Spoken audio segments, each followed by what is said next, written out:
for joining us for today's video. Today we bring you a chilling story from an author on Reddit. John Kyle Doe is the author of this creepy story. Now sit back, relax, and pull those covers tight. The Stoplight. Red lights. They are all over the place.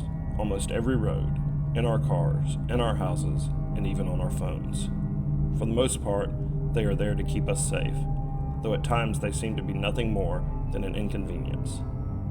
With most people, their relationship with red lights doesn't go any deeper than what I have just mentioned. But for me, it's a whole different story. 11 years ago, 13-year-old me was riding my bike home from the grocery store one evening with bags of food hanging from my handlebars. A few blocks from my house, I came up to the dilapidated stoplight. It was remnants of a failed city expansion. My family and I have driven by it multiple times a day for years, and not once has anyone seen it working. For some unknown reason, it was today. But only the red light was, and only the red light that I was looking at. None of the other 3 red lights were on. It was flashing slowly. On for 3 seconds, then off for 3 seconds. I was mesmerized. Why was it flashing? Why only one? Does anyone else see this, or am I just going crazy? I sat there on my bike, staring at the light just flashing, when something started to happen. Not to the light, but to me. I could feel it in my chest, an empty feeling like a black hole opened inside me and was sucking my soul into itself, and there was no stopping it. Before I knew it, everything went black, and it felt as though I was floating. I then look around, and the only thing I see is me, there on my bike, staring at the flashing red light. Thoughts started flying through my mind. Am I dead? Is that really me? Was my life just a dream from the beginning? What's going on? As these questions and more went through my head, I saw one of the most terrifying things I have ever seen. My body was still staring at the light, but the light had changed. It was still flashing, but there was something coming out of it. I could only see it for a few seconds at a time while the light was on. There were fingers coming out of the light and wrapping around the metal surrounding it. I couldn't take my eyes off of it. What was going on? Before I could ask any other questions, something else started to come from the light. A head. If it could have even been called that. It was the most deformed and contorted appendage that I had ever seen. Worse than anything you could have imagined. I could barely make out where its eyes were supposed to be, if it had any, but I could see its mouth. Filled with an endless number of sharp teeth dripping with what looked like blood. I was frozen with fear, staring at this monster coming from the light and coming straight for me. The one watching it all going down, not the me sitting on the bike. By this time, the creature had its torso out of the light as well. Unnaturally long, twisted, and emaciated. It crept out inch by inch towards me. It was clawing at the darkness, like there was something holding it back, trying to keep it in the stoplight. But the creature was winning this fight. As its hips finally came through the light, so did its legs, just as gnarly and twisted as the rest of its body. The creature was still coming towards me, and I still had no idea how I was going to save myself. It took nearly all my willpower to get my spirit self moving. I started running away into the darkness as the creature screeched, while pulling its last leg out of the light and preparing to come after me, when all of a sudden, everything went quiet.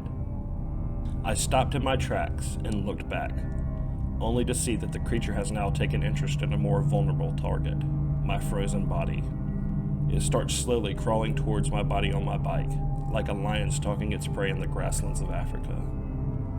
I started running towards myself, hoping that I could make it back in time to save myself from whatever this thing is. Like a bad dream, the faster I run, the further and further away my body went from me, until something happened. I don't know what happened, but the next thing I knew, I was standing next to my body, unable to move. Frozen next to my body, I am stuck, helpless. Only able to watch as this thing comes up to me, pulls back his large clawed hand, and drags it across the chest of my stone-still body. I could feel it as each claw dug into my skin. I could feel the claws as they scraped across my rib cage, I could feel the warm blood running down my chest and soaking into my jeans. It was a pain that seemed as though it had no end in sight and made me wish that my life would just end then and there. I was helpless. I watched as the creature pulled back his other hand and prepared for another swipe across my helpless body when from a distance, I heard a familiar sound. The sound of my phone going off in my pants pocket with my mother's ringtone. This made me forget about the pain and start to think about what my mother must have been thinking. Was I still at the store? Was I lost? Had something bad happened? Before I could think any of these things through, I started to feel the same pulling sensation that started this whole mess, and in the blink of an eye, I was back in my body answering my mother's phone call. I thought about telling my mom about everything that had just happened, but was speechless. What made it even worse was that my mom was just calling to make sure I had gotten everything on her list. I thought I was trapped for hours. I thought I was going to die. And to my mom, nothing had happened to arouse suspicion of what had just happened. Once I finished talking to my mom and hung up, I first looked at the light, only to see that it was no longer flashing. After that, I looked down at my chest to see that my shirt was still in one piece and there was no blood to be seen. I didn't say anything to my family because I knew none of them would have believed a word that I said, so I pushed it back to the back of my mind for the rest of the night. Later that night, as I was getting ready for bed, I went into the bathroom to take a shower. I took my shirt off with the stoplight experience suppressed. My blood froze as I stared at my own reflection. My eyes locked on my chest where 4 gigantic scars ran from my left shoulder to my right hip. Everything that I had wished was fake was true. All of it had happened. But still, even with the scars as proof, I knew no one was going to believe me. So I did everything I could to make it so that I would never encounter that light again, usually suggesting different and faster routes to places without being weird about it. There were times when for some unknown reason I ended up encountering that dilapidated stoplight on accident. Each time I would be thrown back to that day 11 years ago and my heart would skip a few beats and my scars would burn as I drove past it. But nothing ever happened. I have never forgotten that day. How could I with the scars I have to live with? I write this now because just this morning I woke up with the same empty feeling I felt 11 years ago. Tonight, as I look out my living room window, down the street, I can see that red stoplight flashing. 3 seconds on, 3 seconds off. 3 seconds on, 3 seconds off.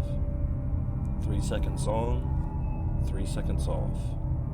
It's taunting me, and I know that my good luck has come to an end. It's coming for me again, and I don't know if I'll be able to make it out this time. Thank you for joining us for this creepy story from the pages of Reddit. Special thanks goes out to John Kyle Doe for allowing us to narrate his story. If you would like to read his original post, we will link it in the description below. Please like, subscribe, share, and comment. Until the next one.